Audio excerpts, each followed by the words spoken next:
everyone could join us with the Pledge of Allegiance. We'll start the meeting.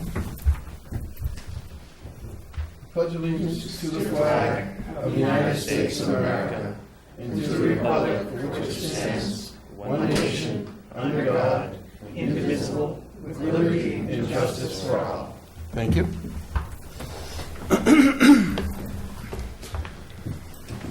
you have any, first order of business is public comments. Do we have any public comments this evening? None? Okay. Agenda item 2 is acceptance of the minutes. The minutes would be for the meeting of August 14th, 2018, meeting of July 31st, 2018, and a move to accept and approve the meeting minutes of July 31st, 2018 as shown. Second. Thank you, David. Any conversation about the minutes of July 31st, 2018?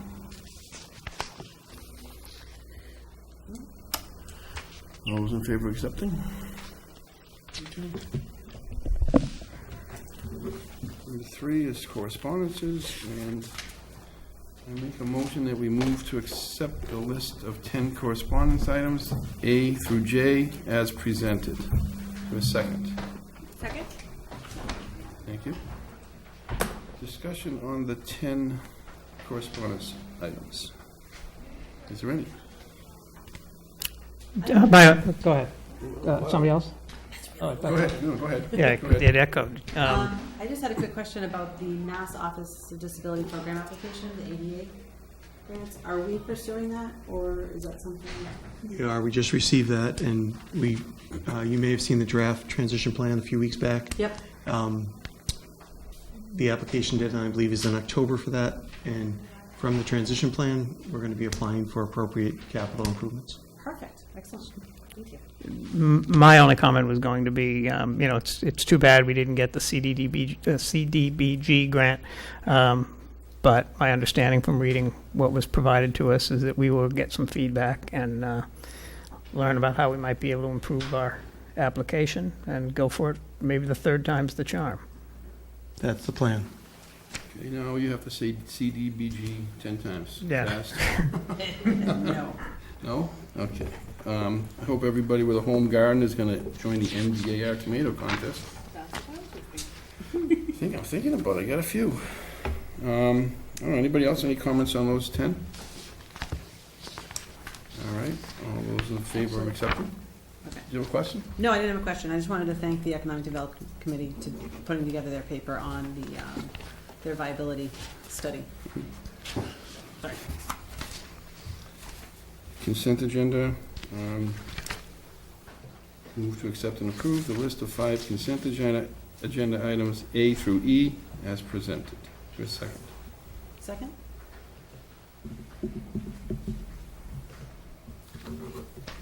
Okay.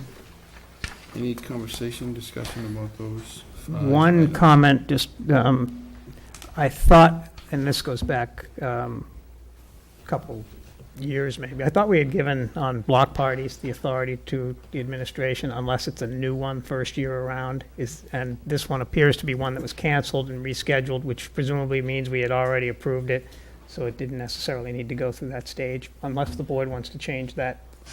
But I think we've been seeing them all The, here, right?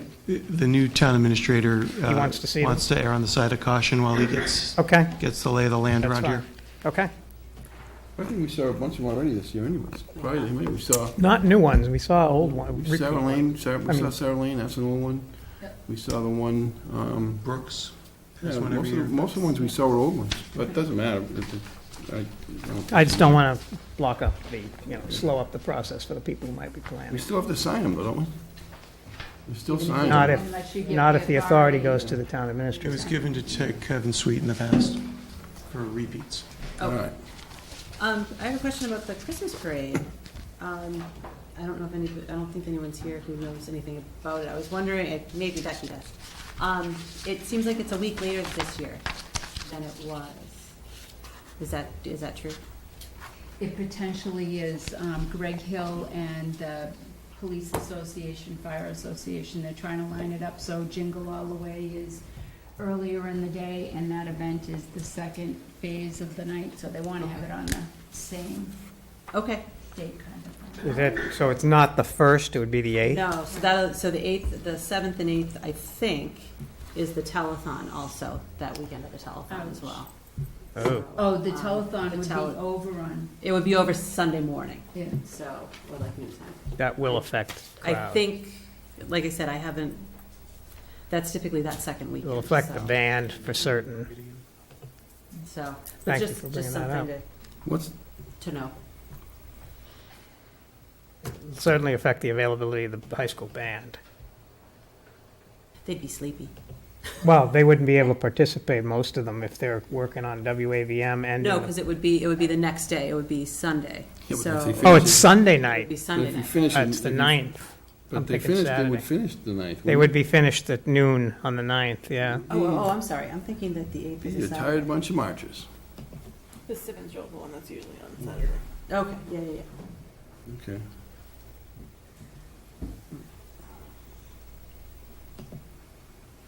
Just curious. Okay. All those in favor of the agenda? Consent agenda. Thank you. All right, on to the Recreation Committee presentation. Recreation Commission presentation. Jim, the presentation is going to come up on the screen. Great. For the audience, there's a handout that Jim may be referencing. You're welcome to sit. Do them sit? Yeah, you can sit. Sit. Denise, I'll let you sit.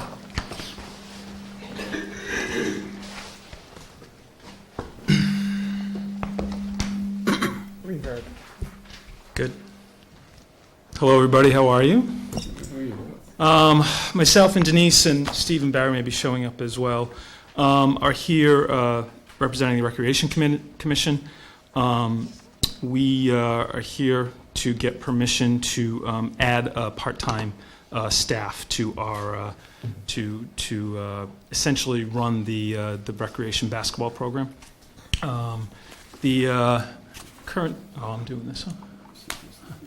So the past number of years, and I'm going to defer to Denise if I say anything wrong because I'm somewhat new to the Recreation Commission, and Denise has been doing this for a few years and been involved in basketball for quite a while. So past number of years, the Boys and Girls Club has worked with the Recreation Commission to kind of run the recreation the rec basketball program in Maynard. The bulk of the management of that program in the past has fallen on the Boys and Girls staff, and it was run solely by Wendy for a long time. And then when Wendy departed, it fell on Nikki, who currently works at the Boys and Girls Club. We had a meeting with Rebecca, who's currently in charge of the Boys and Girls Club. Sorry. And they would like to remove themselves from the day-to-day management of the rec program from grades 3 to 8. They would still manage the biddy basketball, which is younger, and that they would still be involved and manage the travel basketball. So this is really the recreational basketball program, girls and boys from 3 to 8. They feel like currently that the program's cost prohibitive. It's a lot of work. It's very time intensive for Nikki, and that they just feel like she would be better served doing other things. So anyway, so that's what they've come with us. We obviously want to keep the program going for a number of reasons. One is that it's just a staple in the community. Rec basketball has been in Maynard for a long time. It's, in our mind, still a good source of revenue for the Recreation Commission. So our feeling is that hiring someone on a part-time basis is really the best way to do it. We understand that the town has Maynard Youth Soccer, and that's a volunteer-run organization. Maynard Youth Football is an excellent volunteer organization, AVLL as well. However, there is no organization that runs, there's no Maynard Youth Basketball. It would fall on us to run, and we're just not equipped to run the program on our own. So we feel like having someone on a part-time basis to be able to administer it would be the best solution. Based on the financial information that we received, We feel like the program essentially can pay for itself, can pay for the person. There is a financial analysis that I think you all got, where if you, is it up here? They have it in the handout. Okay, so if you look at that, just quickly, they have allocated $10,000 to staff. So that is what the Boys and Girls Club has allocated as the management of the program. So that $10,000 essentially would go away and we would be replaced by our part-time person, which we feel like would be somewhere between $3,000 and $3,500. If we replace that $10,000 with $3,000, $3,500, at a minimum, we'd be probably breaking even. But we feel like we're going to make some enhancements. We'll probably increase fees a little bit so that we can make this a revenue-producing program. There is money in the Rec Commission budget right now, so that if we needed to seed, initially get somebody off the ground and pay them initial stipend until the registration fees came in and whatnot, we could do that. And we also feel potentially that if this goes well, that there are other programs that the Recreation Commission wants to run, and that if this person was, doing great and had time and an inclination to do more, it would allow us to run more programs. And if we can run more programs, administer more programs, then obviously we can make more money, and we can make the Recreation Commission a little more relevant than it is today. Any questions up to this point? Do you have any interest of anyone who might be willing to step in since it's such a short time before the season starts? So I know that a number of people have been talking to people that they had a couple of. I know the Boys and Girls Club had a lead of someone who was a recent college graduate who might be interested in doing it. I know that Steve has talked to a couple of people who have. Who've maybe expressed interest. So I think so. I don't know specifically, but I do think that there are people who might be willing to do it, who've been involved in this type of program. I think one of the people that Steve had spoken to used to be a referee for the program, so kind of would be a great fit. But don't exactly know yet. Yeah. Do they still use, does the rec still use the Boys and Girls Club for any of their practices and things like that, or has that all been moved to the schools? You want to answer? That's been moved to the schools. What the Boys and Girls Club did was they're saving that space for the travel program and Biddy because they don't have to pay for that space. Right. And the recreation program falls under town, so use of the schools is more cost effective that way. So right now all of the practices and games are being held at the middle school at Fowler. Okay. And I think a little bit of the high school. But with 3 schools, there should be more than enough space to accommodate. I wasn't sure if Number they of- were going to have to look for a space, like if you were leaving the Boys and Girls Club, if you would have to find more space. But No, you're already there, so that's all of already the there. travel games are done at the high school on Sundays. Biddy programs run at Fowler in the morning or at the high school, I think, in the morning. So those spaces they'll still pay for those spaces with their programs. And then rec will continue to run as it has in those spaces. Excellent. Did you have more to present? I have one more slide, so I don't know. What are scholarships? Scholarships are people who approach who want to play basketball but can't afford to do so. Okay. So they're given scholarships. I just wasn't sure if they were, giving That's- scholarships to kids in school, high school. No, type it's That's fine. Is that from the Recreation Commission, or is that like that was funded driven into that, or is that Boys and Girls I Club? believe that was driven by the Boys and Girls Club. Okay. I mean, they go to the Boys and Girls Club and they would grant or not. They certify the need Yeah. based on the way they run their program, so they know the students that are eligible. Okay. That is one thing Boys and Girls has as an advantage, is that they have a lot of that information. So Would they be able to? Then would you guys with It's a the good question. Recreation then have to? that's something we absorb would that? probably need to have them help us with. Yeah, so what, ahead. Rebecca and we spoke of when we met was a transitional period. Obviously, the Boys and Girls Club has all of the information that we need, or most of the information we need. So our hope is that we will work together during the transition, and that's one of the pieces of information that we'll need. Season's coming up fast, so we will need them to help us out in the beginning. And that's the hope, is that there'll be a transitional period, so how much we can take over in the beginning will depend on how much time and knowledge we can get in the very beginning of the program. I was more, and I would hope that everybody works together, because that way, make a smooth transition. It was more the cost of the scholarship itself, as far as the $1,500, if that's something now Recreation Commission has to come up with, or if it was the Boys and Girls Club would No, still it fund would that, be, it or would, still essentially, if you're looking at, you're looking at registration numbers, that would essentially fall into you guys. be, if say it's 125 times 140, if there's 14 or 15, 14 or 15 scholarships, Okay. that's what, it would just come out of the bottom line, come out of the revenues. So that's what we're looking at. We're looking at a proposed salary of somewhere between $500 and $600 a month. We figure that it's a 5 or 6 month window, so we figure it's somewhere in that $3,000 to $3,600 range. 3 to 5 hours, I think, is kind of squishy at this point. I think initially it's probably going to be a little bit time intensive. There are some weekends, because I think the games run on the weekends, so there's going to be potentially a need to make sure that refs show up and make sure that there's things like that. We are looking into registration software. We know that MYS and MYF both use a similar SI Play. We think that costs about $1,000, so that would probably be where the increase in fees would probably be attributed to. Time is of the essence. Registration, getting everything going, if you looked at the timeline, should be starting in September.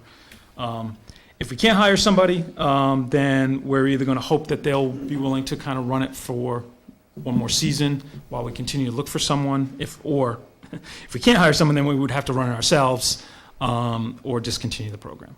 So we hope that that's not the case. And like I said, I think our next steps, if we're able to get that, is kind of figure out logistically how to make that happen. Who do we talk to in terms of a job description and get that done, and then go find somebody and put them in place. That's what I got. Okay.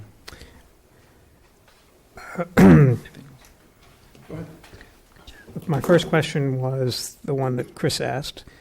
I called it tuition. I didn't see that it was on there as scholarship, but as long as there is, I'm all for that, and I know Sure. football does it and everything else. As All long the as it's sports do it, and it's one of those things where, As long as it's we want to consistent. make sure everybody gets to play. Yes. Yeah, and it's a Yep. consistent And there's a approach. process. Yep, sure. Especially if it becomes apparent that it's more taxpayer money, so to say, as, given Fair it enough. as a. But I'm encouraged, because this is one of the reasons why we encouraged the revolving fund to go into recreation to begin with. Sure. Was so that you could begin to enhance the programs at recreation and develop our recreation department in a way. So I think this is really somewhat reflective of why we did that. So I'm okay with that.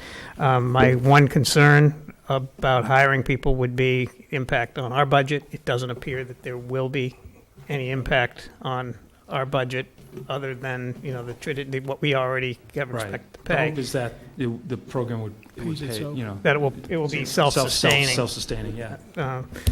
And do you expect that the fees that you charge will cover not only this manager, but also the referees and everything else? Or will Well- that be separate, and you'll be draining from the fund No. separately? So, I mean, if you look at the breakdown, ref fees are already incorporated in here.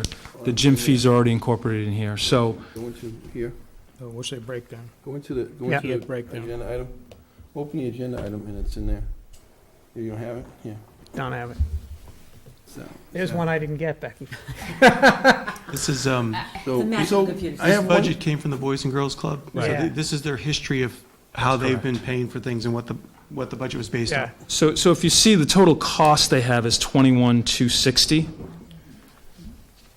In that right hand, that covers your ref fees, your gym fees. The gym fees is essentially janitorial fees. Yep, okay, You got it? yeah. Yeah, he has it. So, So- I don't mean to interrupt you, but I just want to ask Andrew a question. I got some other information, I got basically the information that David was looking at that talks about the revolving fund and everything. Mike was under the impression that you can't use that for an employee When did you speak to Mike? an hour ago. Okay, he and I spoke this afternoon. We have two revolving funds. One is for the town and one is for the, sort of the non-town portion of it. So if we had a recreation department, it would have one of those revolving funds. We don't have a department, so we have to use the 53E&a-half, the one David referred That's to. that exactly why we. Right. created at town meeting. We only had the 53D, and it was actually being used in the wrong way. So Okay. we have the two types, and we are allowed to hire people. Each one has its own set of rules about what we can hire. So this one, the 53.5 can be used for salaries? Both of them can be for non-full-time employees. Okay, Full-time employees can only be hired through the general fund. So if we Okay. had a department, we couldn't bill them to the revolving funds. Correct. all right. So getting back to the comments that I had, so I'm supportive, and I'm hopeful that this is sort of a springboard to more. And That's, Yeah, we really feel that there are things missing. There are activities that are missing in the town. There are adult programs, other kids programs, senior programs. There's so many different programs that could be run to help people in the community stay active and stay connected. And we feel that a recreation department, recreation commission can fill that. But So there, this is a start. yeah, but there is a little bit of pressure because we don't want you coming back saying, "Oh, we didn't meet our number," you know. But it might happen. But yeah, no, again, I think the hope is that this is a very specific task. If that's all it does, then, and it's able to pay for it, we'll reevaluate it if it doesn't. Yep. But the goal is that this person can be a recreation program coordinator, not just a recreation basketball coordinator, Right. and that we can go forward and actually really, Yeah, as you know, evolve it. reinstitute the skiing, a lot of different things that, we as a group just don't have a lot of the time to not only meet and put these programs kind of in play, but then administer them as well. So that's kind of where we're, from a Good time stuff. perspective. So looking at the numbers, just real quick. Yeah. In theory, if in FY, so the thing I have is from the Boys and Girls Club, Yep. the breakdown. Yep. So FY 18, it's the second one down, FY 18 question mark, but it says, so the revenue is 17.5. If we were to increase fees to 125, yes. Okay, oh, all right. So that's an increase of that's a $20 increase, Okay, same participation. okay. That's what the top line revenue would be. So really regardless, even if you did, I know we don't want to do that, but, even with FY 17's numbers of 14.7. We're breaking even, yeah. Right, without touching anything in your Correct. revolving account. That's correct. So Yeah, that so- will stay there. and That's then not, you that's just- not correct. The top line is 6,700. And then the 14,470, the 21. So 21,260. is the operating budget. So But 21,260 that's the less 10 $10,000. I was gonna say, yeah, the $10,000 for the staff, so that would be 11,260. 11,260. Then add 3,000 is about 14,260, which is basically break even. Yes. and All right, There's Just- also that line that says sponsorships, and what's not on this is, again, a conversation with the Boys and Girls Club. They solicit donations. And so if the Recreation Commission did comparable, they may get $1,000 sponsorship or something. And we did that Helping last offset year. that. We got sponsorships, which paid for the T-shirt. So that T-shirt, that $2,000 line item of T-shirts should really be zero, because we did have sponsorships from business owners in Maynard that covered that. So there's a lot of confidence that this budget's valid, yeah. and there's money in the existing revolving fund if for it's some off. reason it doesn't. are the enrollees or the kids limited to Maynard kids, or do you welcome kids from out of town? Is there a different pay scale for out of town kids? Never done it. We've only had, I think it's like Students a from Maynard? $500 surcharge to for surrounding towns. Bring your own basketball. That's an interesting concept, Dave. the surrounding towns. I know Stowe has a very strong recreation basketball yeah, program. but sometimes kids that hang out, or they used to live in Maynard or whatever. great I idea. don't know. My kids never played the basketball program, so they didn't come with the jump gene. I don't think we would say no to them. I'm not sure if we would charge them additional, but we'll. But it's not intended It's not. to be out of town. We don't know that there's any kind of restrictions to out of towners playing. Yeah. The Boys and Girls Club has been running this as a regional program from their perspective, so I'm sure they didn't put those types of restrictions on it. But it is something to consider when we bring it back in-house. Sure.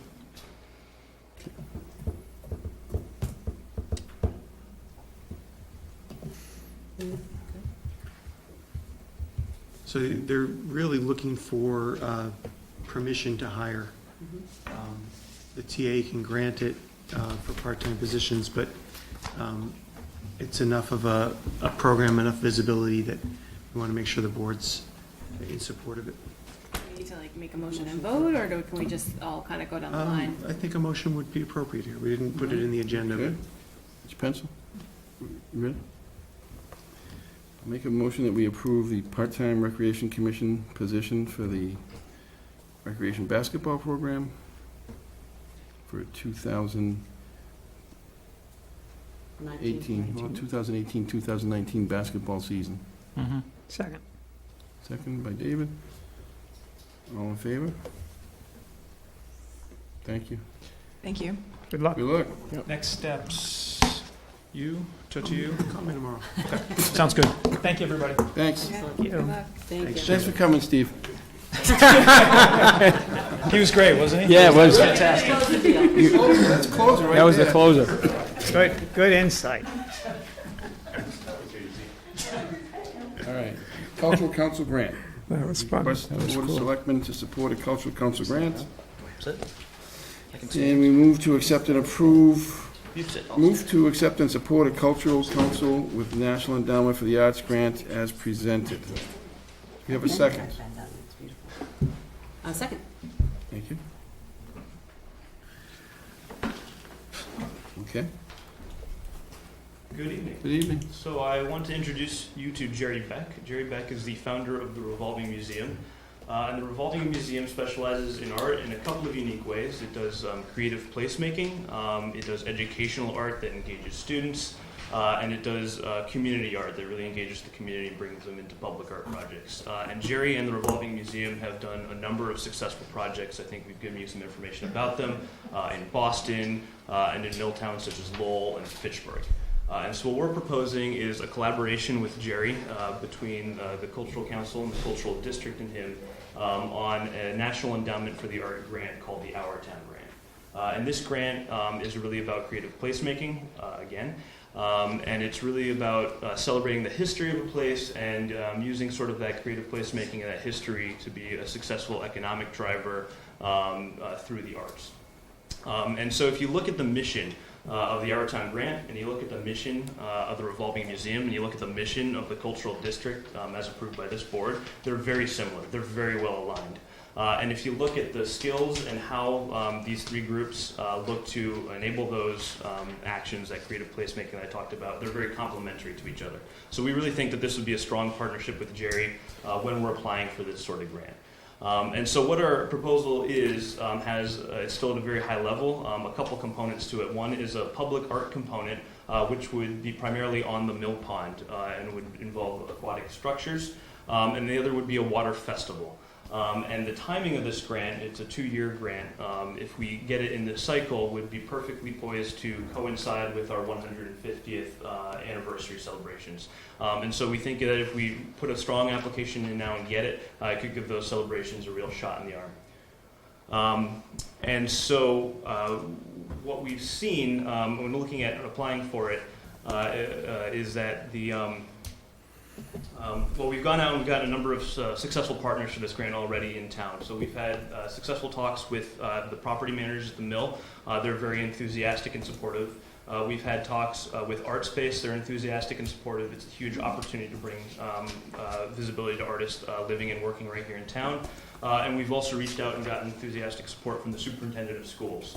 And we want to reach out to all the students in this district and give them an opportunity to participate in this real creative placemaking project. And I'll also note that the previous support of the board on public art projects and cultural projects, including the Cultural District and Maynard as a canvas, shows that the town has the willingness to back these sorts of things, which is a huge boost when we apply to these now bigger and more competitive grants. And so I think right now we're really poised with sort of the energy to go forth and get this sort of thing. I'll also note that we have a few openings on the Cultural Council, and we put out a notice for those, and we received an overwhelming response like we've never seen on the council before. I thought this was your advertisement, but Well, you've already advertised. We're happy, no, we are going to be making selections. I hope to be back in maybe your next meeting or two to bring those applicants to for your approval. But the fact that we got so many people interested is just really speaks to sort of the energy people see something is happening, and that is largely thanks to the support of this board through things like the Cultural District and Maynard as a canvas. And so we're hoping to have about 10 to 15 regular volunteers in that council. And this grant would be a great way to focus that energy and build something really constructive and positive for the town. And so with that, we're still at a high level, but I just wanted to introduce you to Jerry, pitch the project to you, and seek your endorsement for it as we put this grant together. Okay.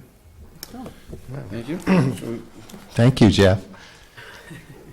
okay. I don't know. Does anybody have any questions? Sounds awesome. Yeah, it does. So We the, think so. Yeah, good timing too. Mm-hmm. Do you know how you would engage the kids in whatever the plan would be? Absolutely. Well, we have an award-winning STEAM program that we started about 20 years ago. And how we do these projects is that we talk to the educators, we talk to the principals, we find out what kind of frameworks they're working on for each whether it's elementary, middle school, or high school. And so that we design what we call our visionary school curriculum with our educators to align with things what teachers are already integrating. Now, we're going to be building art boats there's a lot of steam in because you got to make sure that they float and they're environmentally safe and all these things that go into that. So recently, you might have heard, we just broke a Guinness World Record for the world's largest paper airplane. That was us, and we involved 5,000 people from Massachusetts, 30 schools from all over our region, artists even from Maynard. And we it got worldwide attention and brought thousands of people into downtown Fitchburg.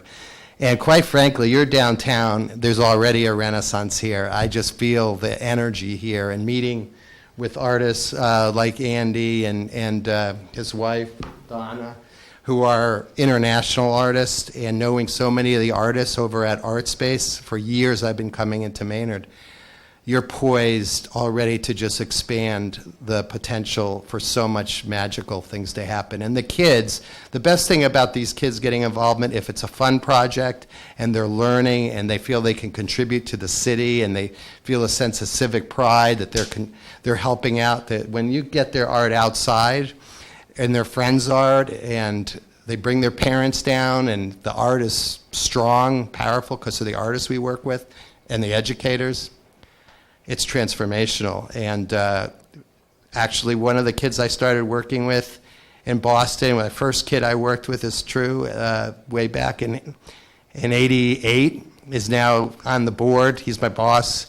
He's a leader in the city, he and his twin sister. And so we believe the legacy of involving youth, especially in creative projects that deal with almost every academic area and everything to learn, kind of a hands-on experience with real-life situations, has been really remarkable. And I think that that's the goal of all of our work, is how do we involve not just kids, but the community as a whole unified group towards common goals.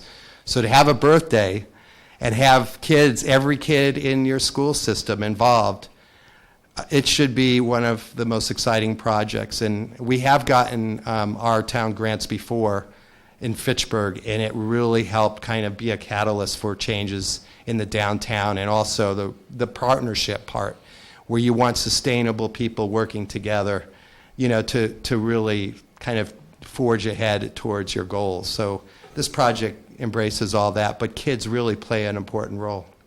That's great, thank you. okay. Anyone else have any questions? No?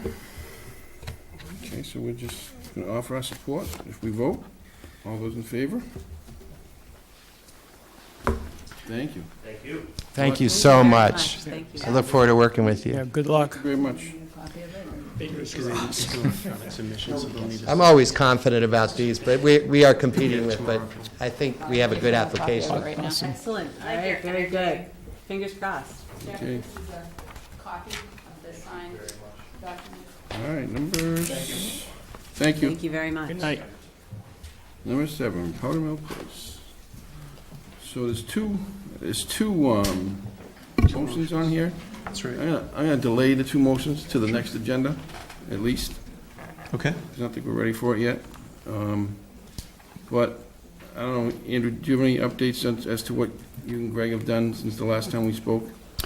Sure. So the board asked that we gather information internally. Most of that's in summary form to come for public view, but the raw view of it has been provided in your packet. And when I say raw, what I mean is it's emails and stuff. There's things that we'll delete, but not content. So we've gathered that information. We want to synthesize it for everyone's benefit, and then use that moving forward with the what we anticipate to be negotiations with the various parties, both the town of Acton and the developer. Okay. The other piece would be the establishment of things on the website. I think this actually happened before the last meeting, but sort of in concurrence with it. So a lot of the documents that have already been gathered, like the traffic study, are already available on the town website on a dedicated page. Actually, I was gonna say, I'm sorry, I'm interrupting. Is there a way that, because I looked for it yesterday, and I realize now that it's under town projects and programs, but it took me a little while to figure that out. We So can is there a feature it way- on the main page. Yeah, just to make it easier for people Sure. to find if they're looking for it. Sure. Sorry. The search tool works really well on our site. That's but how I found it. Yeah, if you type in too many words or whatever, you might not get it, but Yeah, Powder Mill, it'll pop right up. yeah. Okay. We'll get it featured. Okay.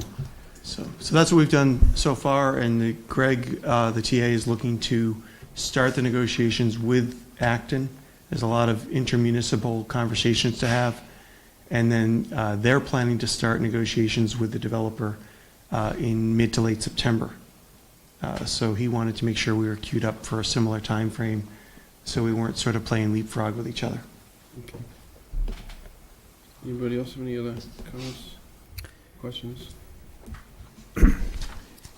Well, I got a question, Chris. I think one of the things that I'm not opposed from my standpoint to the project at all. The only thing that I'm still concerned about, and I hear this from a lot of people in town, is the idea of us providing sewer to outside towns, to other towns, and I'm trying to kind of figure that how can we make this thing work especially for our town. If there's a way for us to take the sewer out of this, lip per se, and eventually go ahead and negotiate with the developer to just work on our town and develop the project in our town alone, and then the developer then goes to Acton and says, you know what, I need to negotiate with you guys separately, and then we provide sewer to our town alone. Well, I think that that's part of what the negotiation process is for, and if you take sewer off the table before you even sit down with folks, you've weakened your negotiation position. That's clearly what the developer wants, and we should be holding it out there as an opportunity. If we just take it off the table, we run the risk that we've talked about in the past meetings of the developer deciding only to build in Acton, and then we get most of the project concerns and very few of the benefits. So just in terms of a negotiation standpoint, I would hold off on pulling that off the table until you've actually sat down and, perhaps the project gets scaled smaller, or perhaps Acton does say they can provide sewer. We just don't know yet because we haven't sat down to do that. Okay. Chris, is that something that, when we sit down to negotiate, is that something that we could collectively sit down and negotiate with? We can do whatever we want. Okay. Now, we can do. I'm talking about with Acton. Yeah, no, we can Selectmen. do it. We can, once we agree to negotiate and discuss, anything's possible as far as what we offer, what we don't offer, what we, how many of us are in a room at any particular time. If there's 152 items and there's two that we want to have 5 people in the room, we talk about the two, there's two. We can tailor make the discussions, the negotiations, everything, any way we want, which is what,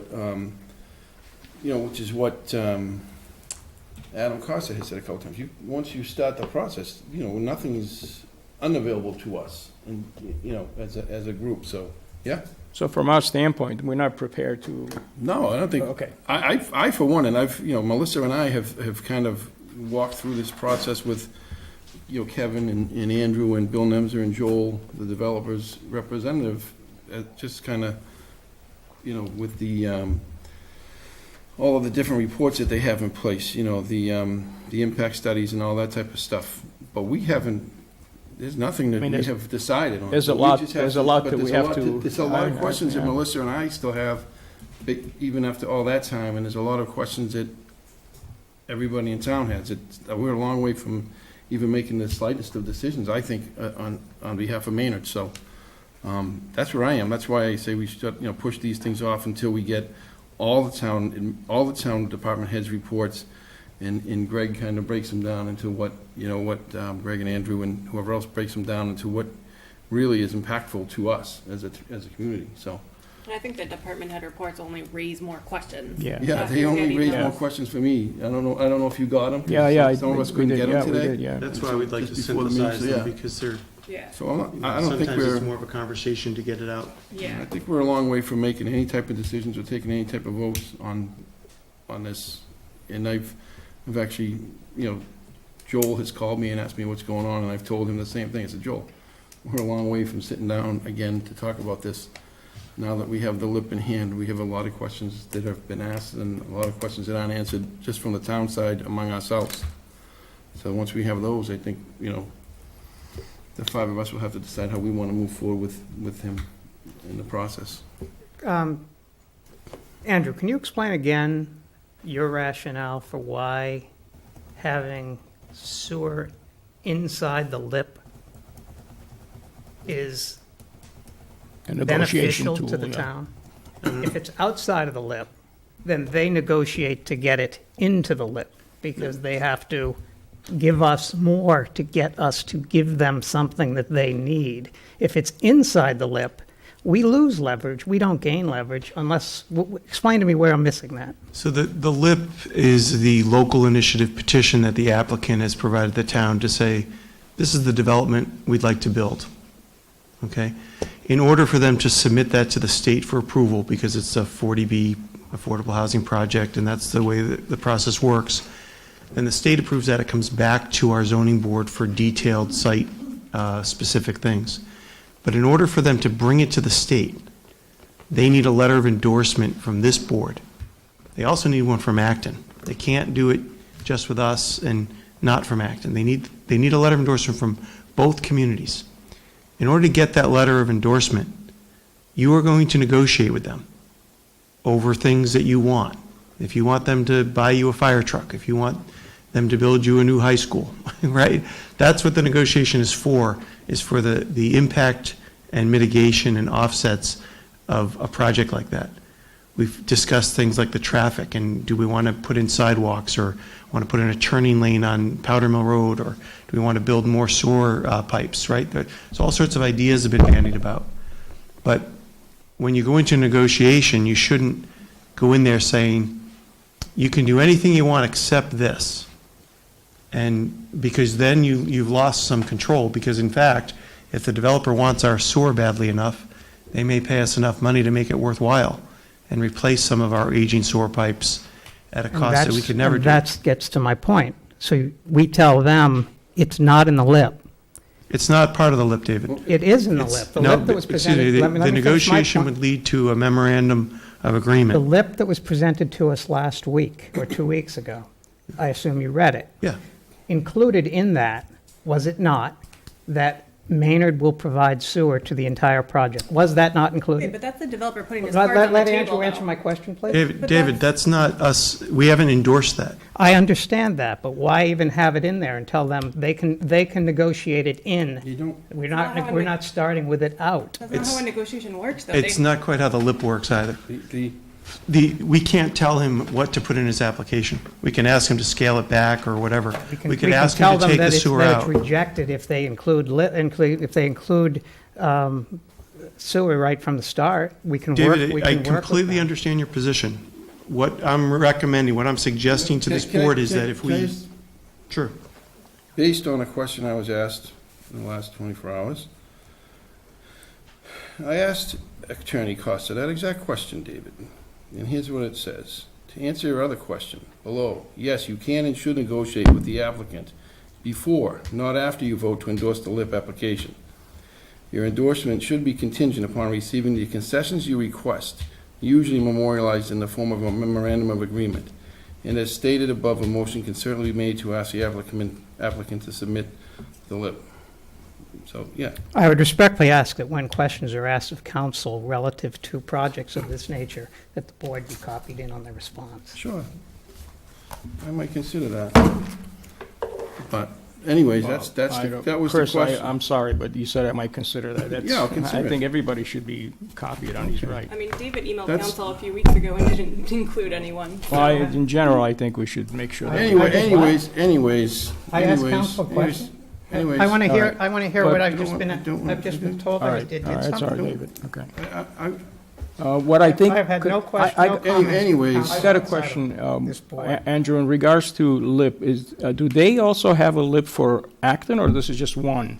It's So they're gonna- the same application. There's a few details that would be different because like ours was Won't be addressed there. to us. Oh, okay, I think ours talks about how the water will be provided by the Acton utility. okay. But essentially, it's the same document with whatever nuances are required for each town. It's addressed to the chairman of the board, things like that. To David's point about the inclusion of it in there, the document, if we reject, the developer will go to a sponsor and through DHCD, and then it will come back to our zoning board. We're completely out of the equation at that point. So I'm not suggesting that we have to say yes to SOAR. What I'm suggesting is that we negotiate with no preconditions and see what they offer. And maybe what they offer is exactly what we want and everybody's happy. But if you go in there with preconditions, you may sort of, mess it up. You may go in there and not be able to negotiate effectively because you've sort of played your hand already and said, that's off the table. We'll talk about everything else except that. And the developer may just walk away. So I guess for clarification, you could say that you could always, if they decided, you could always take it out of the LIP at any time. And we get to the end of the negotiation and we're not happy, we don't sign the letter of endorsement. Agreeing to negotiate does not mean we've agreed on anything. But right now, our choices are reject, sign the letter, or negotiate. And everyone around this has recommended that this board enter into negotiations. I think this Not board- immediately, it's when we're ready, in the near future. I think the board has a fiduciary responsibility to negotiate and Absolutely, investigate yeah. and do our due diligence to Before, see yeah. what is best for Maynard after weighing all of the evidence, which is, we're still in that fact gathering phase and hearing from our department heads.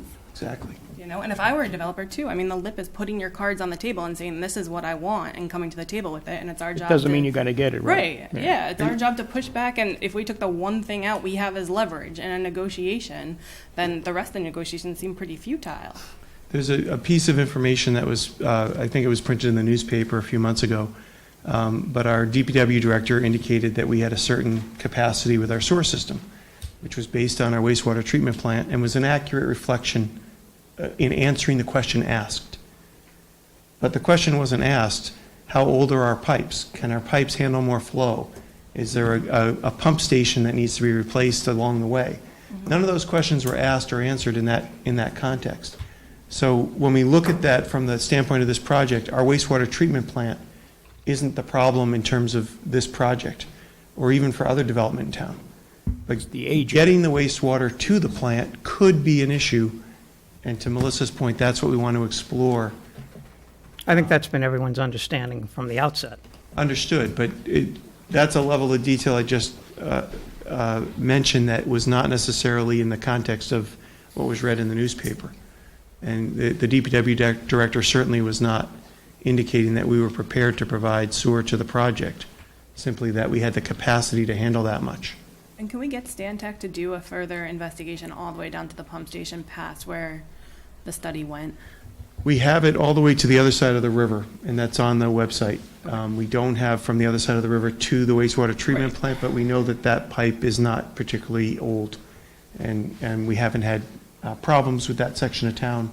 So anecdotally, we certainly can. It will cost us some money, but we're not concerned about that. We know we have concerns on the powder mill side. Now, did we do under the river? Yes, That's that's on the other side. the second piece. There's 2 source studies on the website. So the under the river one is more an analysis of the structure as it exists, because to actually explore it, we would have to empty it out. And it carries a significant percentage of the town's flow. It wouldn't be really practical to stop pumping so we could explore it. So they looked at the age of it, its history, what it's made of, those sorts of things, and have made a recommendation against on the website. But it's about a little more than halfway through its intended lifespan and is operating at peak efficiency. What's its expected lifespan? Do we know? 50 years, What are we and at? it's 33, I think, 34. That's So not 2/3. included in the Stantec report that we've got in our packet, because There all are- it said is, There are 2 reports on sewer, and both of them are on the website. I'm not sure what was included in the packet. Let me double check it. The packet was the ones that was done specifically on Powder Mill Road.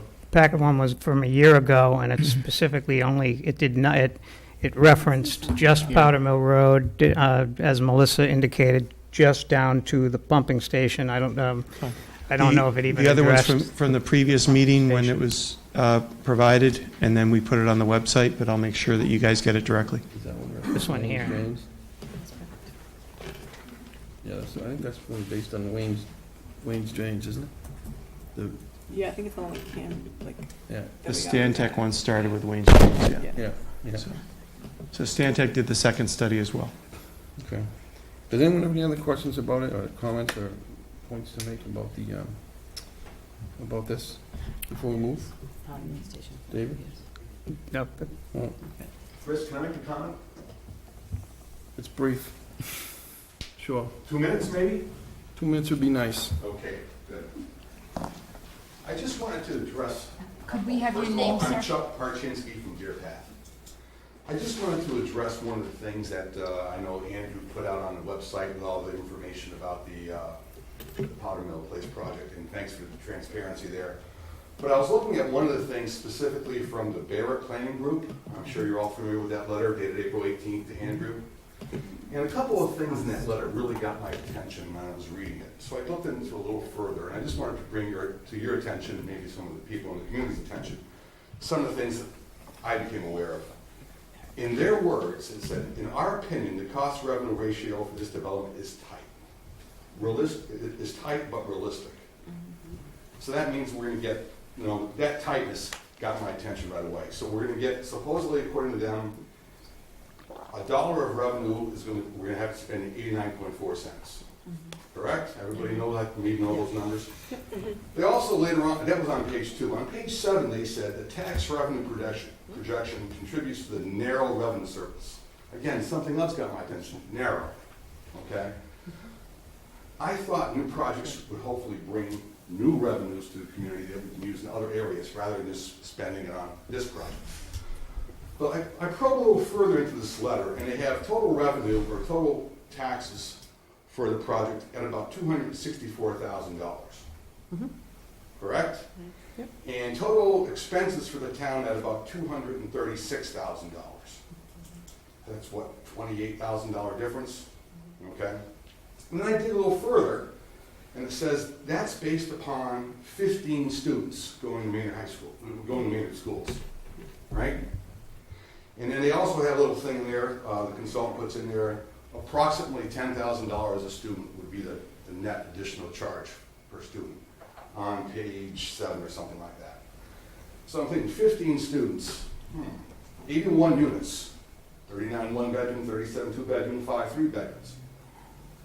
What happens if it's 20 students? Because, consultants are known for they're taking their best guess, right? But I remember the consultants that put together the Big Dig project and said it was going to be $2.8 billion. And it was $24.3 billion. And just so you all know, we're still all paying this until 2038, okay? And that was based upon consultants. So I just wanted to bring that to your attention. So if we go over by like 3 students, the tax revenues don't cover the additional expenses to the town. 3 students.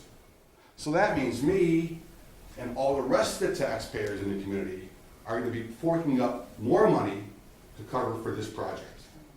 If you can guarantee that it was going to be 15 students and all those numbers work out, fine, go forward with it. But if it's going to cost me more money, and I don't think most of the people don't want to pay higher taxes, because Andrew used the word before, he talked about the benefit to the town, and I wanted to jump up and say, for the project, I wanted to say, what are they, okay? Which I'm still not sure what the, 40B I understand is good, okay? But I mean, if we go over by a few students, we're paying additional taxes based upon the Barrett Planning Group study, which I'm not sure, again, consultants, it's a swag, all know what that means. It's a good guess, right? Or maybe a bad guess. So I just don't see, based upon what I've heard so far and using our source, how the selectmen can even consider even voting in favor of this project if the rest of the community has to pay more taxes. Now, I know you asked for your department heads to give their approval on this project, and I can guarantee you're going to get a lot of yeses, yes, we can handle it. Why? Real simple. Budgets are tight. We all want more money. So I'm sure you're going to get quite a few yeses on the project. Their job is not to worry about my taxes. So that belongs to the 5 of you. The question I have, though, is, and this is what we're all, I think, and I'm sorry to interrupt you. That's okay. This is what we're all struggling with and debating with, and I know that I'm new to the board. If for some reason this goes forward as an unfriendly, and we have no choice, then we're still going to have those 15 students, or 20, or 25, and we won't have been able to get them on our terms. And again, I'm not saying that I am for or against it at this point, because I so don't know at this moment. But that's part of the debate, I think, is, I completely see what you're saying, but what happens if they build it anyways? I agree, okay? So- But I heard somewhere in one of these meetings, somebody say, if we say no to sewer, they say no to the project. So that's not true, and town council has said that, so as of the last meeting, that there are arguments on both sides, and they could take it to the state, and the state could force us to give sewer. It's an unknown area of the law, and that's what we're struggling with. Because I hear you on this report. That's the first thing I said, too, when I saw the margins. And I have a lot of concerns. And just so you know, we did get some answers from department heads, and they're not resounding yeses across the board. So if that's any comfort. As a matter of fact, the department heads that we heard from all said they'd need additions to staff, every single one of them. Right. Yeah. Okay, because Well- they want more money. Everybody's tight. No, not Well, because, yeah, I take it from the point of, it's just for the loss. One other point, if I may, that, to your point, which I think you've reviewed the lack of benefits from a tax perspective excellently. I don't believe that report that you read also, currently there are 3 homes in that property. They give us revenue today. Right. I assume that $8,000 for one of the average house, so $24,000 from those 3 homes, not including their excise tax. So when you take the $24,000 that they have to net out, it starts at 0. Okay. Plus, you have to add a little bit more to your little pot you just created. The 2 acres of land that's in Maynard, right? 2.5. 2.5 acres is in Maynard. I don't know what buildings are on that property. I'm not counting the 3 houses or whatever. I estimate that 2.5 acres in Maynard might be worth, I don't have any idea what that's worth, $500,000. I'm guessing that's $25,000 worth of real estate taxes. Oh my goodness, that makes the whole project. I Exactly. noted that the consultant did not take into consideration what's being paid there now. My So point. They're taking gross revenue for the new project. Correct, It might be a loser out of the gate. correct. And that's what I see. And God forbid we go over by 1, 2, 3 students. And I understand there are other, in the community next door, there was a new project that was way over on students based upon consultants. Where? Okay? Have you folks heard Muse, that? Muse, Okay. Concord Muse. Good, you know more than I do. But I mean, I'm just saying, right out of the gates, this sounds to me, based upon that there, and again, I take it with a grain of salt, it's from consultants, okay? That it's a money loser out of the gate for the town. We need money for the basketball rec league. We need money for a recreation, a whole recreation department. Now, if we were gonna get a windfall of a couple $100,000 a year, that could fund something like that. But we're talking, we may even lose money. And to me, I don't even see why we're wasting all our time in discussing this. It's I what think, they I do. think it's because Melissa, it's what to we your have point, to We do. don't know. Let's But- take our chances. But it's That's- gonna cost us a lot of legal fees to fight this, and if we're forced, we lose all mitigation money and we end up with a I project, don't so. think we're gonna lose the sewer valve. Mr. Okay. Chairman, these are the topics that are appropriate, perfectly appropriate questions, but they require long, lengthy explanations, excuse me, and that's why we're going to be scheduling public meetings for this, so that we can have really good, detailed conversations about why that consultant isn't just swag, and where the tax revenues really are coming from, and how we measure those impacts. So you're comfortable with the information, whether you agree that it's a benefit to the community or not, that it's not just made-up numbers. But that's what our public meetings are supposed to be for, and we didn't post this as a public meeting for this purpose, and there's lots of other people that will attend a meeting like that to get that information. No, it's the best information we have from consultant. And if that's the best information we have, It's a snapshot of information based on what we asked the consultant to provide us. correct. And if that's the best information we have, it doesn't look good. When they use words, again, like narrow and tight, when that comes to money, I don't like to hear those words. That means there's a bigger problem than what they're telling you. Which 90% is, of the which time. is another piece of negotiation fodder for us when we sit down with the developer and talk about the size and scale of the project and why we think it's a negative for us at the size and scale it's at. It's not just the sewer, but maybe it's the school impact, maybe it's the traffic impact. That's why we did that study, so that we can have a position to take when we go through with this. Right. And we may get to a point where we say we're not going to do this. But we won't do that until we've vetted all this stuff out. But do you think there's gonna be money there, is the question. It's gonna, the way it looks now, it's gonna cost the taxpayer in Maynard money.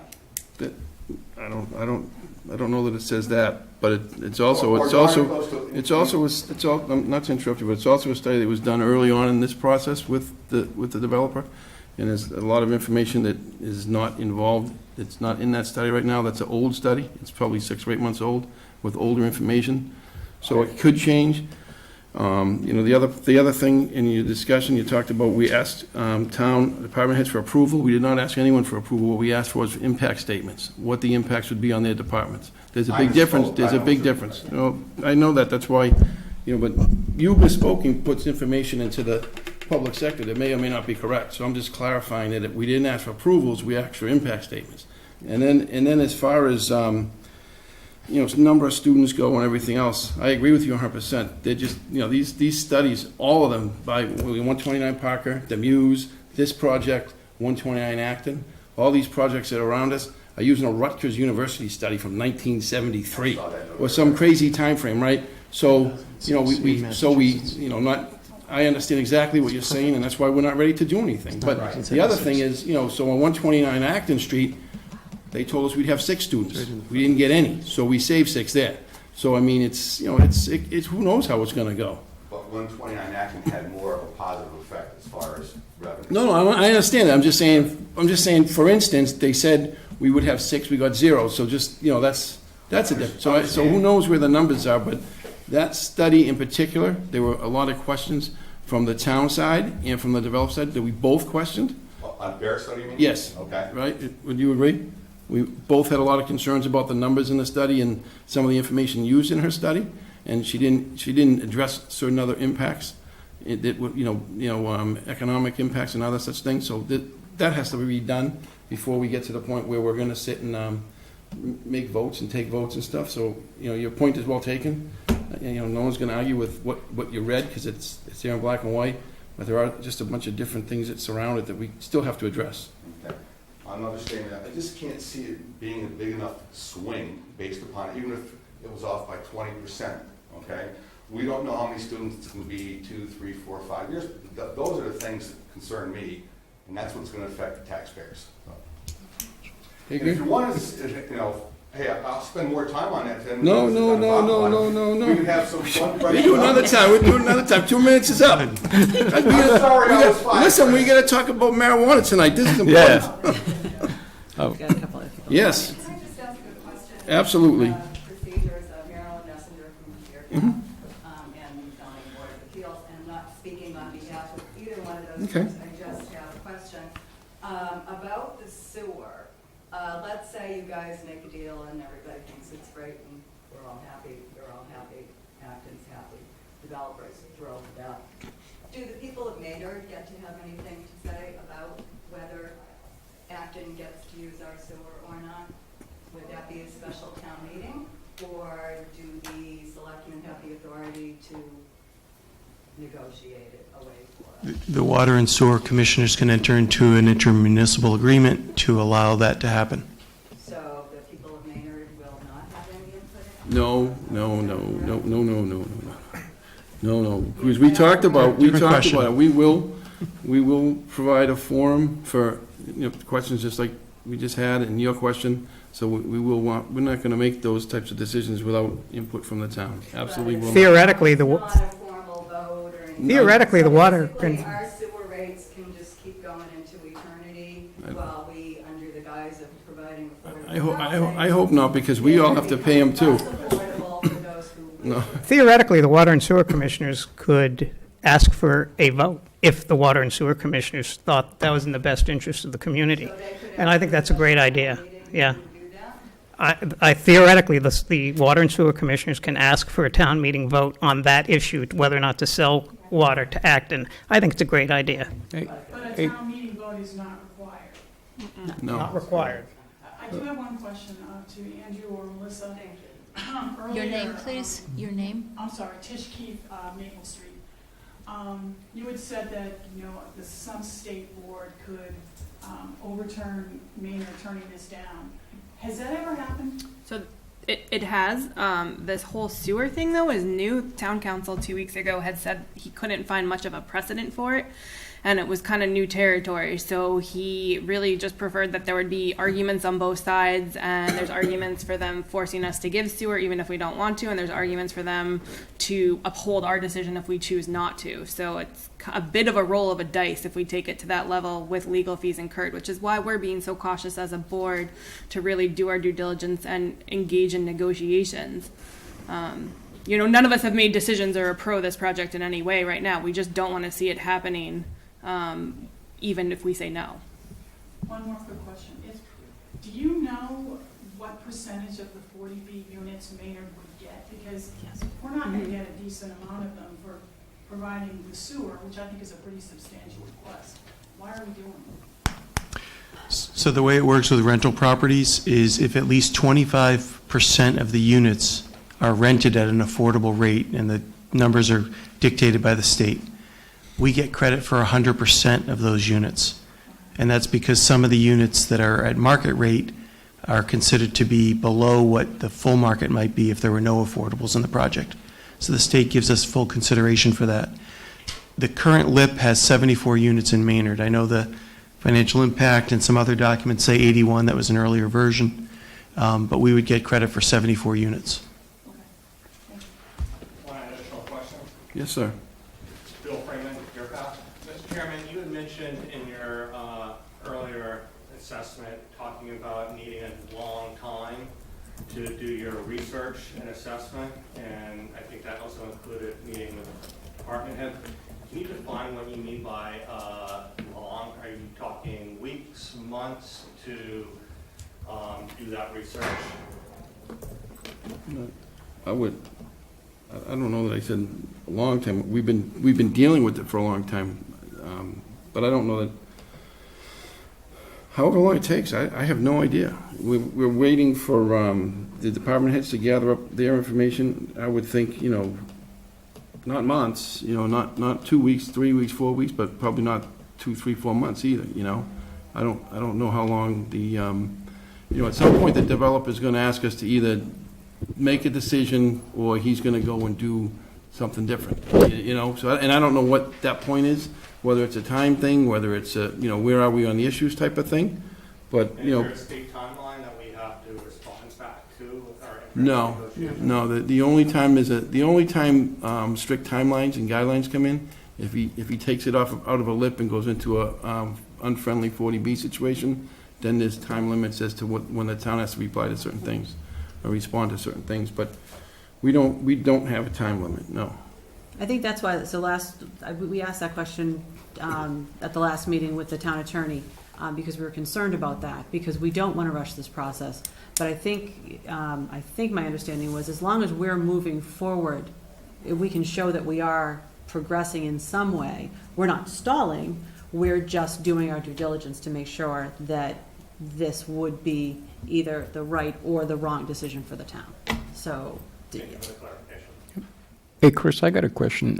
A few years ago, and I don't recall how the whole thing transpired, didn't Stowe come to us for sewer too?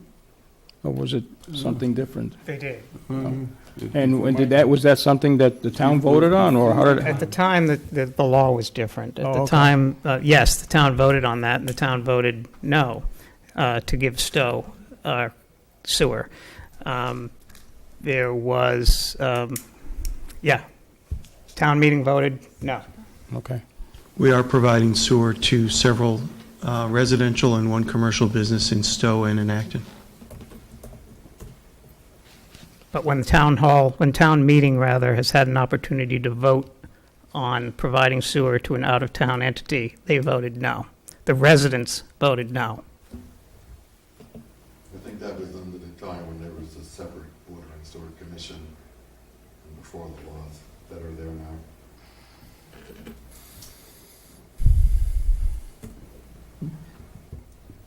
Any other comments on Powder Mill Place?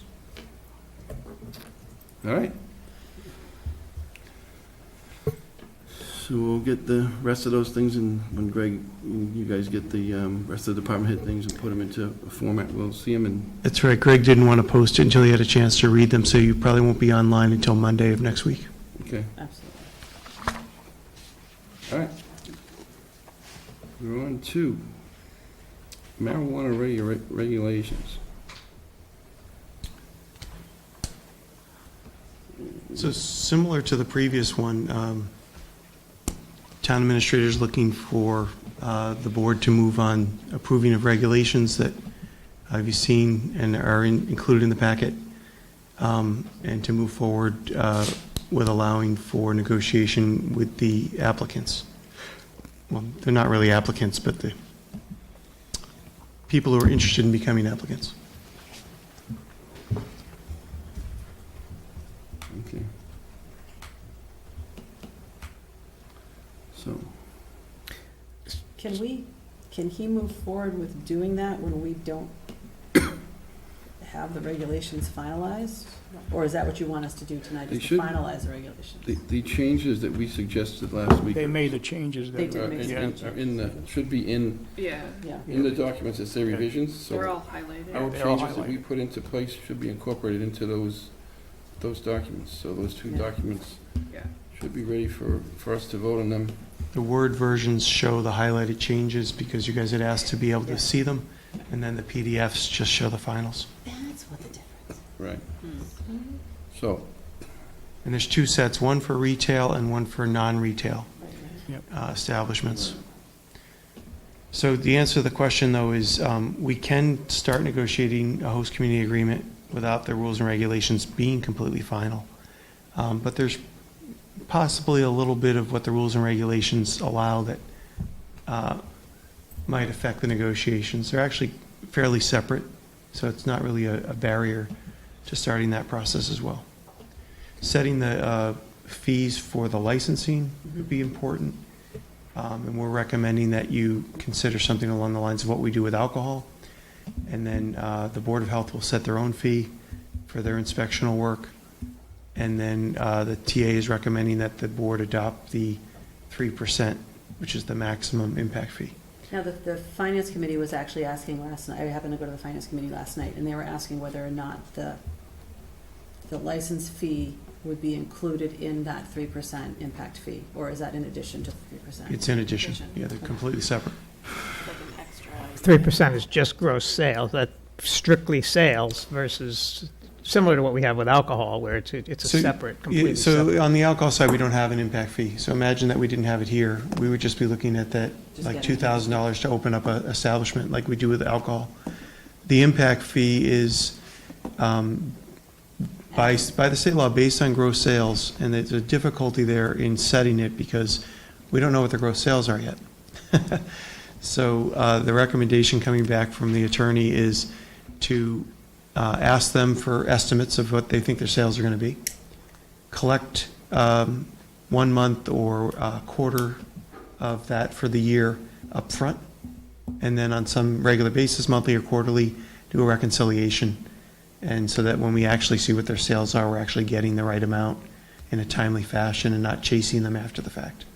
So they say they're going to have 10 million in sales. We collect the 3% of that up front. What's the checks and balances for looking at their gross sales? Because we don't really do that with any other business. It's a very complicated thing because this is a business that may be very cash-based, because I'm sure you're familiar with the issues with federal banking. No credit card. There may be businesses going into this that have no merchant account and have to do all cash. So then tracking that money is going to be very difficult. What we would look at is receipts of product in, and then what their sale price is, and then estimate what that led to in gross sales. And they're not allowed to do certain types of gimmicky sales, like 2-for-1 days, things like that. So they're not going to be able to sort of game the system because of a lot of smoke and mirror stuff. Okay. So now, who's responsible for doing that? Would that be Becky? It would be our town accountant. Okay, all right. Do we know if, and this is sort of just a wild question, that because this weekend was tax-free weekend, does marijuana sales apply to the tax-free sales? We'll find out next August because the governor signed that for multiple years. So I don't know the answer to that. Well, does alcohol doesn't apply though, right? No. Alcohol's considered a Yeah. food, I would imagine. No, there's tax on has a alcohol. massive tax, yeah. But Yeah, it's so if not- that's it's not exempt- considered as part of the tax-free weekend, though, is So it? I don't think so, because alcohol's not. If alcohol is exempt from the tax-free, I imagine this would be as well, but we'll find out. So I know that. You're planning on having them licensed by next August? Is that Well, no, behind your just question? that's now in perpetuity, so What is tax-free? the Tax-free? tax-free weekend. Okay. That's the week David's going to go. Yeah, I'll go in and buy my year's worth. Smash his piggy bank on the counter. All right, so there's 2 motions we'll have to deal with. And then the others, all the to be considered things, Andrew, I think it's things we'd have to get into motions in over the next coming weeks, except the HCA, we can't negotiate until we, do this and then have people in front of us. Does anybody, so anyways. So I have one more question, and I know that Andrew and I have gone back and forth a couple times today about the amount of licenses that we will as a town have. And so I realize that we probably don't have 17 people waiting in the wings, I don't think. But I don't know how we decide to handle that in the meantime before we get a chance to go to a special town meeting to decide how many licenses we're going to. So let me get everybody up to speed. The legislation says that we cannot restrict the number of licenses in our town, because we voted yes for this, to a number that's less than 20% of the number of package store licenses we have, which for our town is 8. So 20% of that would be 1.6. You round up, and so we cannot issue fewer than 2 licenses. We don't have to issue them. We can't restrict it and say we're only issuing 1, or we're not going to issue any. We have to issue at least 2 or more as an opportunity. But if a candidate comes forward that we don't like, we don't have to give them one That's either, right. That's a different right? issue, right? Okay. Yeah, we can do the same thing with our alcohol licenses. We don't have to issue them when they come in if we don't like the cut of Do the you jib. know if that number can be, and I'm not saying it will, but can that number be adjusted by vote at the ballot box and town meeting vote to So- limit it to one? Exactly, and so this was this was the question that Justine was asking. So in order to get it to go below 20%, Yeah. it requires both a town meeting vote and a vote at the ballot. And the reason for that is because we voted yes, we have to go back to the ballot and get them to vote no, essentially vote against it. So without that, if we wanted to restrict it to some number above 20% and say not more than, say, 5, we could do that with just a town meeting vote. So question. Short of that, it's unlimited. If 100 people wanted to open up the establishments and you were willing to license them, have at it. The law does not restrict the maximum. So does that apply to all marijuana-related establishments, or is that specific to dispensaries?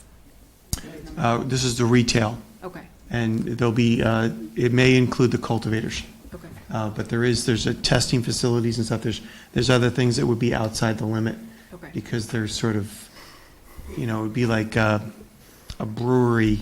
Right, or like Not a brew pub, but a brewery is like just sort of off to the side. They're not really a package store. Well, right, I'm not thinking like testing facilities and stuff like that, like we have a lot of, So there's probably a little bit of a nuance there, but it's the retail that they're restricting or regulating there.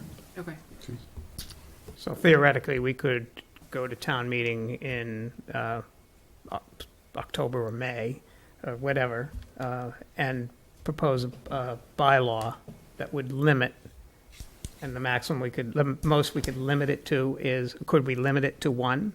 Or can we only limit it? We can limit it to 1 if we also vote at the ballot. We can limit it to 0 or 1. Yeah, if we vote at the ballot. And, yeah, we have to do both to do that. Yeah. So, and our attorney has kindly provided us with 3 sample warrant articles because of the conversations Justine and I started today, so that if the board would like to consider that, we can show you what the wording would look like for a restriction with the ballot, to cap it at, say, 3 or 4 or some other number. I forget what the third one was, but she sent us 3 options. Okay. We'll get some to that for this.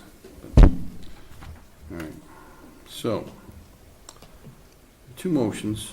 The first one is move to accept the marijuana regulations for retail establishments. This first one. Do you have a second? Second? Okay.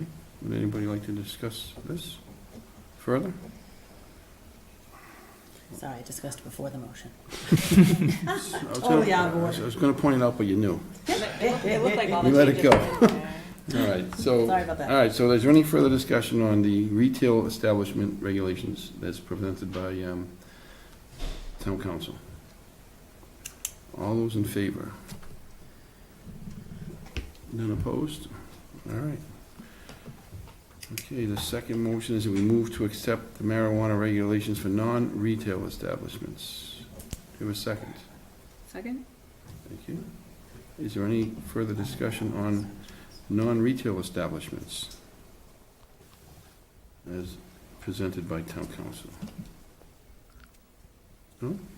Okay, all those in favor? Okay. All right.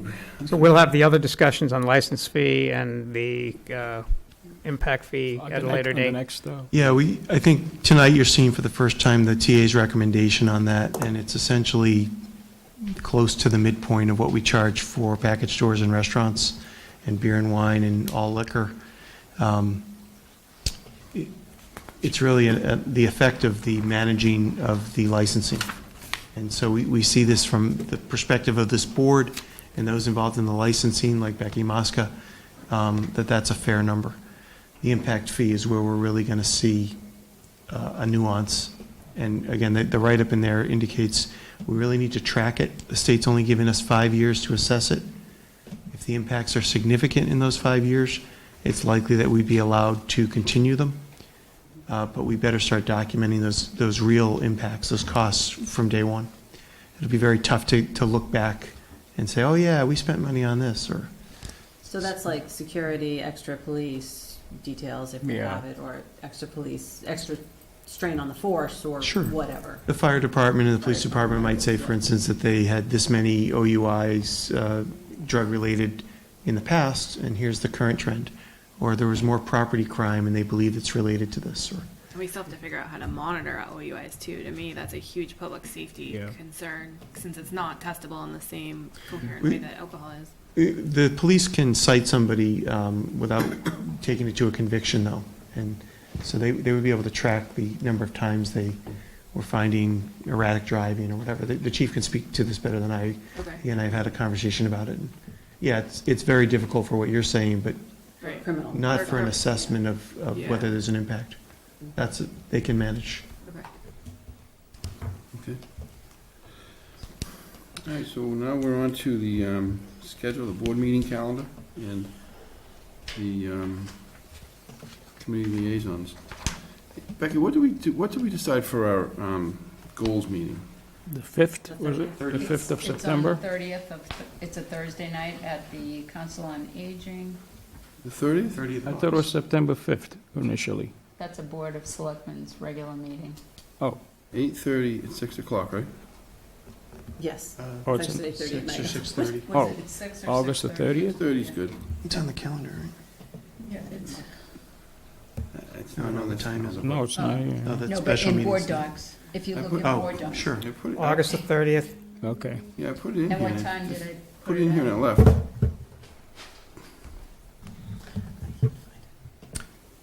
6 PM. 6 PM. All right. If you look in board docs under the draft meetings, you'll see them listed there. So it's a Thursday, so they'll be there, so we can order off of their menu if we want. I think that's what we talked about, yeah? Yeah, Saves you the That headache. was- all right. That's August 30th. Mm-hmm. August 30th, 6 PM at the golf course. Yep.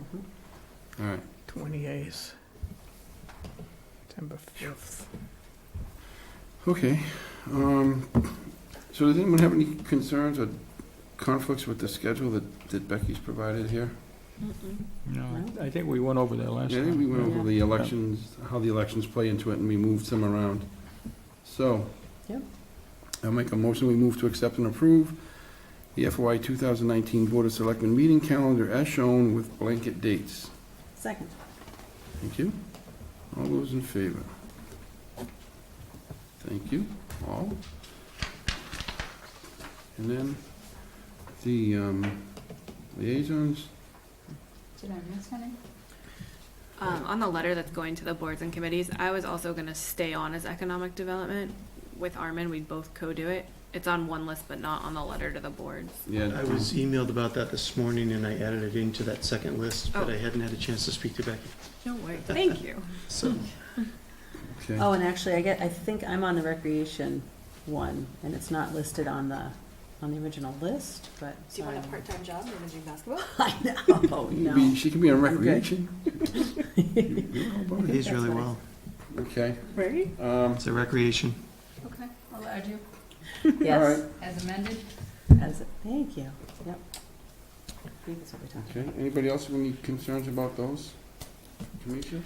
One thing I'd like to mention is on the updated Excel listing, there's a little bit of clarification at the bottom, because this was discussed as being sort of liaison relationships. Selectman Gavin is a member of the Affordable Housing Trust. It's not a liaison relationship. And then there's an assignment to the subcommittee, the budget subcommittees. And that's important because those meetings are public. And whereas your liaison relationship, you don't even have to attend the meetings. You might just meet separately with the chair once in a while, or read their minutes and ask some questions and stuff. It's less formal and doesn't require public posting to be a liaison. So in that listing, it's not, this document and the one Becky provided are serving slightly different purposes. So just wanted to provide that clarification. And for master plan, Cheryl had been on that with me. I know Armin had expressed an interest, but I didn't know if anyone else Oh, on the that's board right, yeah. wanted to come on that as the second board member. Okay. It's, you. I mean, Yeah. just optional, but Cheryl was in that spot. And that was, my understanding was that you both couldn't commit to the meeting schedule, but if that's No, not an that's issue, fine. then it's not an issue there either. They'd be more than happy to have you. Yeah. My only comment would be I would ask the board's authority to reach out to the chairman of the school committee and the finance committee just to inform them that Justine and I will be on the budget subcommittee and try to get the thing started. I know the finance committee was talking about it last night, and they were figuring out liaisons. I think at their next meeting, they'll hopefully have their liaisons. And the school committee meets on the 30th. And the TA had already reached out to them They to had. facilitate Oh, that. he had, okay. Yeah, not knowing necessarily the appointments, but knowing Yeah, okay. to get it rolling. So then I won't even reach out. I'll figure that they will have heard. They will bring it up at their appropriate meetings. Master plan. All right, so all those in favor of the liaison listings? Thank you. Put the second in for that one? Oh, second. Yes, I think Justine was the second on that, both. Second is better. Sure. She did those two. All right, so TA report. So this is Greg's first foray into it, and if you have any questions, I'd be happy to try to address them. We certainly reviewed it together. And this afternoon, I added something that's in the, I was going to say, I just saw it's something. in board docs. So there's an extra attachment that was not there over the weekend. It's the environmental report, the most recent one from 129 Parker Street. Okay. Came across the wire today, and since we're a little out of sequence with the meetings, I thought it was important to get it out there. Have we gotten an update from 129 Parker developers in a while? We meet with them every Tuesday afternoon, and we get all sorts of updates. Some of them are really kind of routine, and others are pretty dramatic. Right now, we keep waiting for them to tell us what's going on with parcel 10. That's what we're Is that the looking for. supermarket? Yes. Yeah. There is a, what appears to be an elevator shaft that is up there right now. It's a, Yeah, what is The that? vertical- Oh, but it doesn't look like it's in the location of any building with any SpaceX height. is launching, I think, something from It there. doesn't look like it's in any spot, it doesn't look like it's in any spot that will accommodate any building with height that was on the plan. So I was a bit confused as I saw it. It's just in the middle of nowhere. It's like an elevator shaft. Do you know what that is? I do not, and that's the first I've heard of it. I haven't been to the site in about 4 or 5 days, so. Might be the beginning of like a, you see them in a lot of such gravel mixers. Yeah, Type that of thing. They'll sand put that mixer. up. Have you seen You it? know, you'll- Yeah, my husband thought it was some kind of sand mixer. Yeah, it'll be Walk something, by there. they'll, I've seen them in a couple other places in the last few days, actually. They'll build it, it's probably about 40 feet high maybe, and they'll just put dump it in the stuff and they'll shoot it out into different size piles. That's cool. Yeah, I believe that's what it might be, I don't know. And they'll either reclaim some of the stuff on site, or they'll. Any elevator shafts that big. it's like a concrete square, almost like Stonehenge, you know, you just see the square, but it has doors on it, like an elevator shaft. From Jurassic Park to Stonehenge, we're making progress. There was a resident a few months ago who came during public comments from Vos Hill who said that trees and bushes that were supposed to be lining the perimeter weren't up. It looks like there's more up than before, but do we know if that concern was ever met? It's been done. It was, yeah. If you look back, it might have been June, but a July meeting, they met the criteria in a different way, and they've committed to completing it in the fall when larger shrubs and trees are available. Okay. They weren't able to get the correct quantity of the correct size in the time frame in April that they were looking for them. It looks like they finished the fencing though. And there's been adjustments to that. They had 6 foots and 8 foots, and they were doing it based on what neighbors asked for in some parts, and then they came back and said, yeah, I want a bigger one. So they put in the bigger ones. It did look like there's one dead tree Already, already yeah. Over on, near Yeah, whatever, what's her name's home there on the end. It's pretty typical in a project like that. They'll lose a handful, so. And they'll just replace those when they're done. Sure. Or whatever. Want the old one? Yes. All right, does anyone else have any questions about the TA report and the content? All right, on to the chair report. So, chair report. Last week, I didn't send it out to everybody because it was kind of silly, but I got an email, and if anybody wants me to forward it to them, I will. It was from Mr. Estabrook, and he was concerned that during our discussion with the school committee applicants, that during the conversation, the term conflict of interest was used a couple times. And his concern is that the conflict of interest is a legal term and suggests that there is some nefarious activities taking place within the conflict of interest conversation, and that he would appreciate if we were very careful with our language going forward. So you've all been duly noted. Noted. I think conflict of interest has a legal and like a layman's. Yeah, and I kind of said, you know, I'm pretty sure, Ken, that we were all using it. Anybody that used the term, and I don't even remember who used it, I don't care. I said, I'm pretty sure anybody that was using it in the layman's term rather than suggesting that the gentleman who had a daughter at AMSA was not have a true conflict of interest legally. So he just sent an email. I think did he send it to you as well? Anybody? I thought he sent it to more than me. You are super special. You didn't get it then. But anyway, so he just said that to me. Okay. And My away message. he wanted to know if we wanted him to come and tell us himself, and I said I think I can handle passing the message on that we will curb our use of the term conflict of interest as a board. So that was just one thing, and then the other thing was Friday, the opening of the rail trail, the ribbon cutting, where everybody sweat for quite a while. So that was a nice event attended by the Federal Department of Transportation, the Massachusetts Secretary of Transportation, and her department, her assistants, both Representatives Hogan and Benson, Senator Eldridge, the chairman of the Acton Board of Selectmen, and what was the gentleman's name again? Bill? Tom Keller. Yeah, Tom Kelleher. From So the all Friends those of the folks Rail got Trail. up and spoke a little bit and Great job. made their comments about the bike path and a long time coming, and a lot of people who've been involved for a long time were brought up and mentioned, and it was a nice event. And then I think they went for a little walk down the bike path. Without a bike? Without a bike. Yeah, they rode their bikes. Well, I walk on it, I don't have a bike. Some people had bikes, some people had feet, but anyways, it's open and to a lot of positive reviews, as far as I know. And that's it for my report. Melissa, anything? Nothing. I mean, I echo your sentiments on the rail trail. I thought your speech was really to the point and great, given the heat. Especially since you left it in the car. Yeah. That's right, it was in the car. And now we just have to connect ourselves to Hudson via Stowe. Yes. Yeah. And that sounds, Sounds like they have different plans. so that sounds like that sounds like there's two different plans to come through Stowe. Yeah, I mean, if either works, two I different think it would ways, be yeah. great. Two different possibilities, but, because the last that we were told, the holdup was Honey Pot, and that was resolved, and they were gonna be able to come that way, and he made it sound like they were still gonna go around the other way as well. So I don't know. But, Armand, any comments? No, I just sent sentiments, or I was present there, and we had I think it was well-attended, even though it was hot. Did you guys stay for the cake?